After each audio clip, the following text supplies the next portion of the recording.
হাদিসের পরে আল্লাহ রাব্বুল আলামিন নিজেই বলতেছেন, ইয়া ইবনা আদম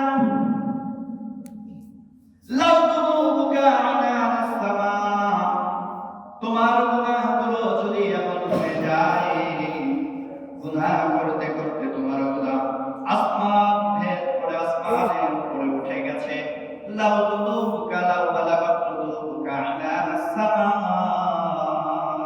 তোমার গুনাহ যদি আসমান ভেদ করে আসমানের উপরে উঠে যায়, তুম্মা তাগফিরতানি, আমি আল্লাহ রাব্বুল আলামিনের কাছে একবার বলেছ আস্তাগফিরুল্লাহ,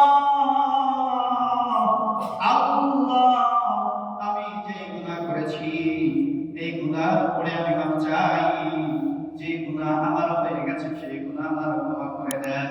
আল্লাহ রাব্বুল আলামিন বলেন, গফারতু লাকা লা আলাহি, এই বান্দা আসমান সব গুনাহ করার পরেও যদি তওবা করো, আমি আল্লাহ রাব্বুল আলামিন সেই তওবা ক্ষমা করতেও কোনো পরোয়া করি না। আমি আর আপনি তো অনেক গুনাহ করেছি।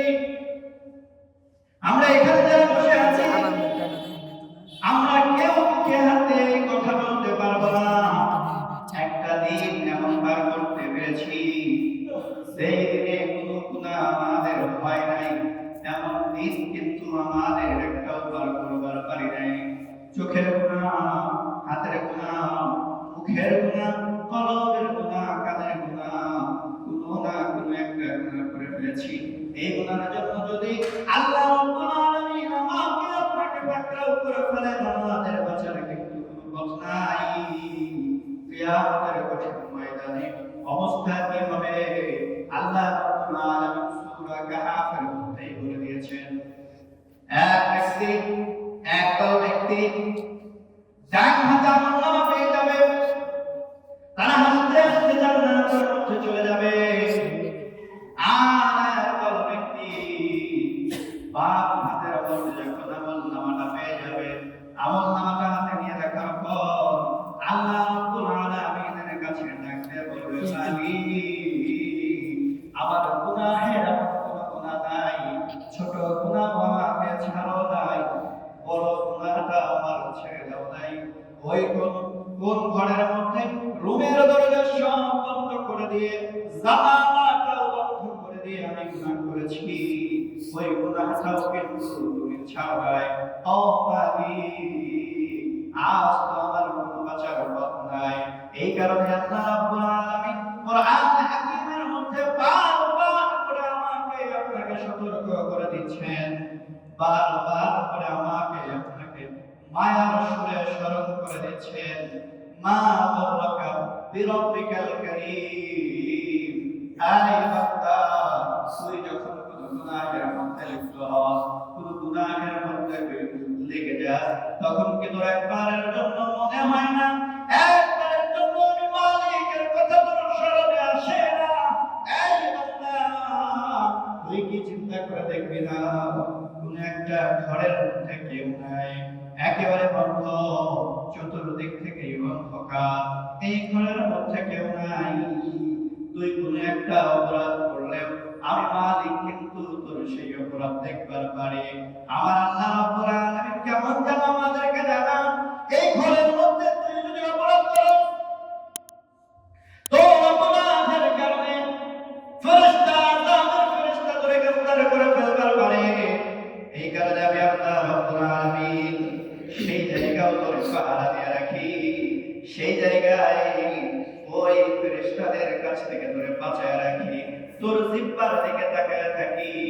তুই কখন যেন আমি মালিকের দরবারে হাত উঠায়া বলবি, মালিক অপরাধ করে ফেলেছি, মাফ চাই। তুই মাফ চাইতে দেরি করবি রে বান্দা, আমি আল্লাহ রাব্বুল আলামিন তোর জিন্দেগির গুনাহগুলো ক্ষমা করে দিতে এক মুহূর্তও দেরি করব না। সুবহানাল্লাহ। ইয়া আইয়ুহাল ইনসান মা গররাকা বিরাব্বিকাল কারীম, আল্লাহ রাব্বুল আলামিন কেমন যেন আমাদেরকে ডাক দিয়ে বলতেছেন, এই বান্দা, তুই যেই ঘরের মধ্যে অপরাধ করস, যেই জায়গায় বসে অপরাধ করস, সেইখানেও কিন্তু আমি আল্লাহ তাআলা মসজিদের বন্ধ করি নাই।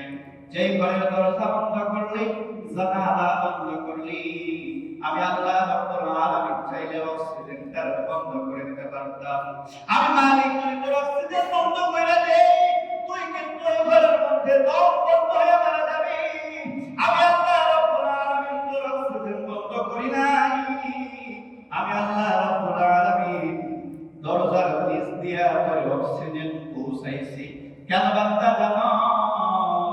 আমি আল্লাহ রাব্বুল আলামিন তোর দিকে তাকায় আছি।